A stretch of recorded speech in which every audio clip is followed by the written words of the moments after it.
各校的台湾同学会或者是学生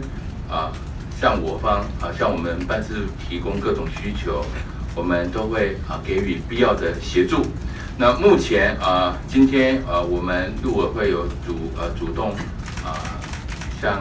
我们的驻港办事处协助安排19位我们的学生返台。那么据我们初步估计呢将近已经返台的学生已经将近370人次对不起，370人那么由于香港情势的不断的升高，那么呼吁港府及警方能够保持克制、冷静。那我们陆委会从7月起也7度发出这个新闻稿，提醒赴港或者是由香港转赴中国大陆的国人，务必要提高警觉，注意自身的安全。那也可以到本会官网登录国人赴港澳动态登录网页，那么如此呢，可以得到更直接的协助以及资源。那我就来跟大家报告一下目前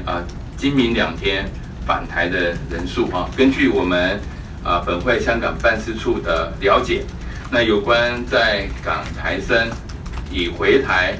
加计将回台的人数，那以今天的话达到370人。待会我们会把一个数字的统计表提供给各位参考。那由于各校的同学或因学校停课的因素，那么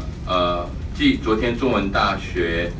的同学返台，那么今明2天陆续返台的有科技大学70人，理工大学64人，城市大学55人返台。那相关的数字还在不断的滚动修正中所以我们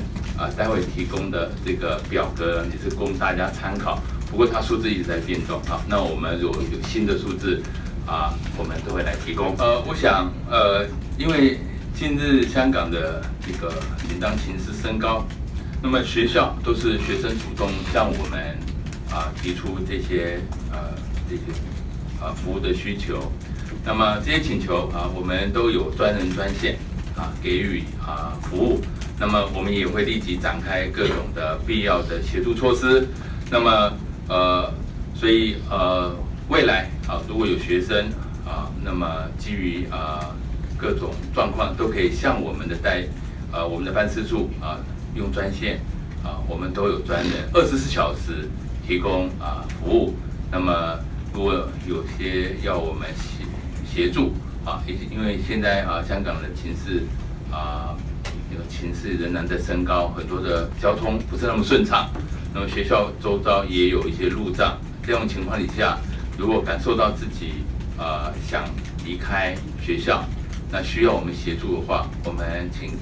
在港的同学们都可以利用我们的专线专人来服务。那么跟我们讲，我们就会提供必要的协助。那我们当然是尊重我们在香港的学生，但是如果有任何的感觉到自己处在这个不方便或是危险的处境，随时跟我们联系。那我们的在香港的同仁也会每天按时跟各校的